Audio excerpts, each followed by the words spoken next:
Vamos lá? O que é espécie normativa primária? Nós podemos conceituar espécie normativa primária como sendo a norma jurídica de feição constitucional que extrai, ou seja, que retira o seu fundamento de validade diretamente da própria Constituição e inova primariamente a ordem jurídica. A espécie normativa primária ela é elaborada pelo Poder Legislativo no exercício de sua função típica e, excepcionalmente, pelo Poder Executivo no exercício da atividade legiferante nas hipóteses exaustiva e taxativamente previstas na Constituição Federal. É um conceito extenso, cheio de detalhes e que precisa ser compreendido. Aqui está, certamente, a base do processo legislativo, uma excelente noção do que seja o processo legislativo ou o devido processo legislativo constitucional. Compreender o que é norma jurídica é muito importante, mas não basta para o domínio da ciência e da técnica jurídica. É importante que você saiba o que é norma jurídica primária. E aí, no slide que acompanha você nessa videoaula, nós temos todo o detalhamento conceitual do que seja norma primária. Primeiro detalhe é a norma jurídica de feição constitucional. Circule essa expressão, feição constitucional. O que isso significa? A princípio, é correto admitir que norma jurídica primária ou espécie normativa primária é aquela que tem a sua previsão no elenco do artigo 59 da Constituição da República. Se você abrir a sua Constituição e agora e fizer uma leitura do artigo 59, você vai ler: o processo legislativo compreende a elaboração de, inciso 1, emendas à Constituição, lei complementar, lei ordinária, lei delegada, medida provisória, decreto legislativo e resoluções. Essas são, a rigor, pelo menos a princípio, as 7 espécies normativas primárias. São essas espécies normativas primárias que, no nosso conceito, têm a feição constitucional. Por que tem feição constitucional? Porque é a Constituição que diz que o processo legislativo de elaboração de espécies primárias são essas, as 7 mencionadas no elenco do artigo 59. Muito importante você compreender essa dimensão do processo legislativo. Se não está no elenco do artigo 59 da Constituição, não é, no contexto que nós estamos estudando, espécie normativa primária. Professor, tem exceções? Sim, hoje discute-se que haja algumas exceções, mas nesse momento você precisa compreender que pelo menos a regra é que são espécies normativas primárias apenas essas 7 que estão indicadas textualmente no elenco, no conjunto de normas previstos no artigo 59. Tem um outro detalhe importantíssimo no conceito que não pode passar despercebido. A espécie normativa primária, além de ela ser uma norma jurídica de feição constitucional, ela extrai o seu fundamento de validade diretamente da Constituição. O que isso significa? É muito importante você compreender o que significa, abre aspas, extrai seu fundamento de validade, fecha aspas. Extrair significa retirar. Uma norma jurídica primária, ela só será válida do ponto de vista constitucional se ela não contrastar, ou seja, se ela não contrariar normas da Constituição. E aqui você precisa compreender que ela não pode contrariar a Constituição nem sob a ótica formal, nem sob a ótica material.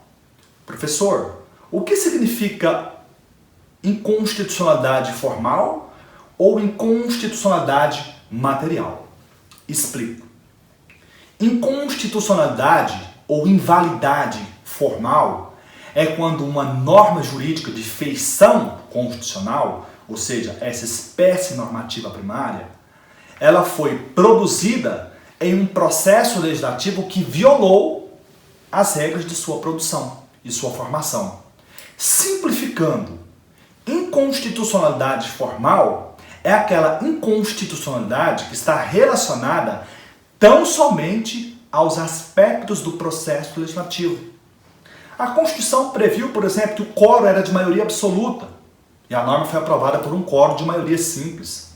A Constituição previu, por exemplo, determinada norma, como por exemplo uma proposta de emenda à Constituição, tem que ser votada em 2 turnos em cada casa do Congresso Nacional. Foi votada em apenas um turno em uma das casas.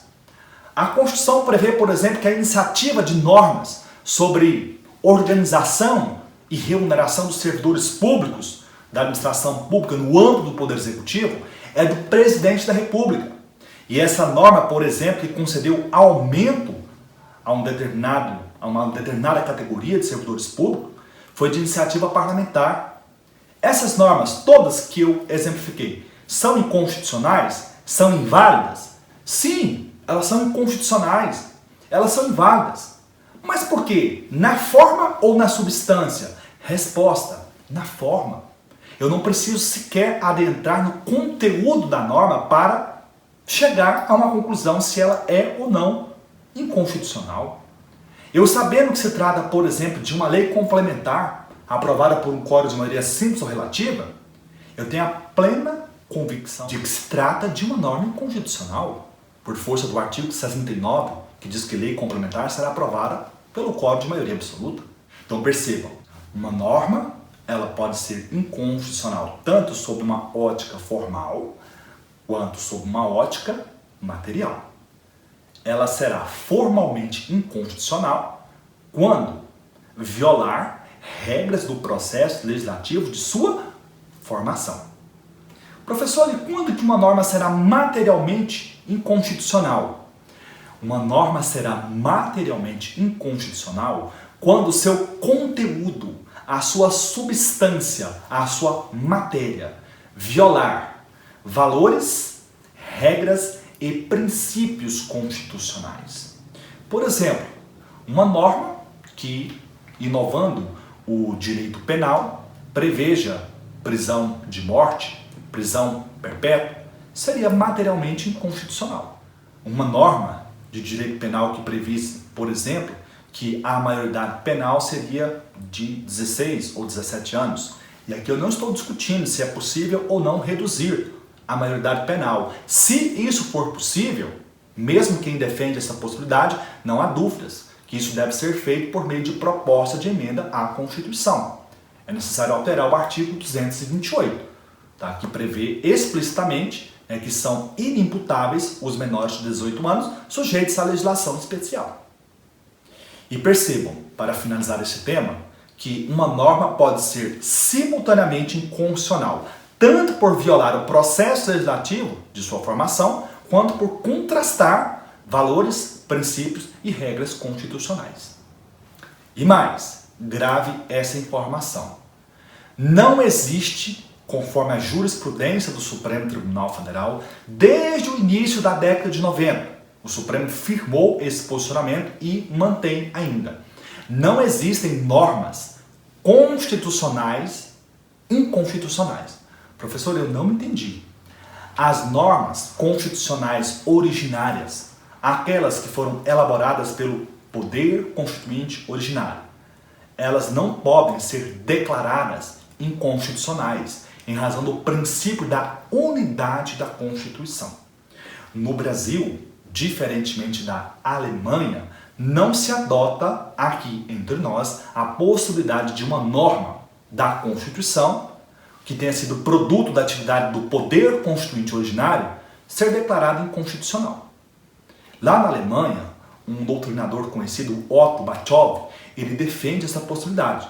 Só que essa teoria não foi adotada no Brasil. Encerrando a análise sobre o que seja espécie normativa primária, então perceba, é a norma jurídica de feição constitucional. Professor, tem norma jurídica que não seja de feição constitucional? Sim. Os atos administrativos normativos, por exemplo, uma portaria, uma resolução administrativa, uma instrução normativa, enfim, são atos normativos, são normas jurídicas que não ostentam feição constitucional e que, portanto, não extraem fundamento de validade da Constituição.